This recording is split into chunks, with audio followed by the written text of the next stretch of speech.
შეიძლება ეპიზოდი შეიქმნას ისეთი, რომელიც საგოლე აღმოჩნდეს, დევდარიანი იყო ახლოს გატანასთან შეხვედრის მე-10 წუთზე. ძალიან კარგად იმოქმედა ამ ეპიზოდში თელაველთა მერვე ნომერმა. ჩაწოდება საჯარიმოში შეიძლება ალბათ უკვე დარტყმა და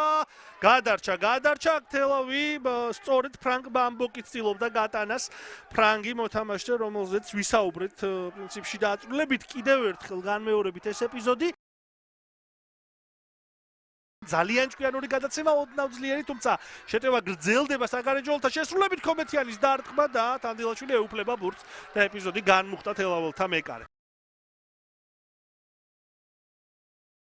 ფრანსუა კონგოლომ ჩააწოდა მეორე სართულზე აქ ცეცხლაძე ახერხებს ბურთისთვის ორთაბრძოლის მოგებას დარტყმა და გაიხსნა ანგარიში დაწინაურდნენ სტუმრები თუმცა იქ მანამდე დაფიქსირდა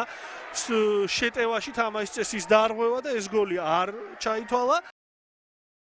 აქ შეიძლება საგოლე აღმოჩნდეს ეს ეპიზოდი გადარჩა აქ თელავი ლევან პაპავა იყო გოლთან ახლოს 62 წუთზე იქნება აქ ჯარიმა როგორ ჩას მეორე სართულზე ბრძოლა ბურთისთვის გამოიტანეს გარეჯის მოთამაშეებმა ბედოშვილი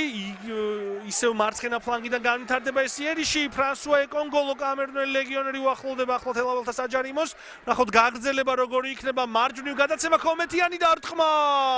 დაახლოებით იმავე წერტილიდან ასრულებდა კომეთიანი ამ ორ დარტყმას რომელიც მან რამდენიმე წუთის საიდანაც მან გოლი გაიტანა რამდენიმე წუთის უკან ის გოლი არ ჩაითვალა ამ შემთხვევაში კი თანდილაშვილმა შეძლო ორივე დარტყმის განეიტრალება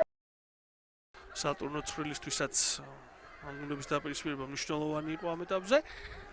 მაგრამ შემდეგ შეხვედრებში უფრო გარისკავენ ჯადულიობაშვილი დარტყმა და მასპინძლებმა გახსნეს ანგარიში შეხვედრის 91 წუთზე შესაძლოა გადამწყვეტი გოლი გაიტანა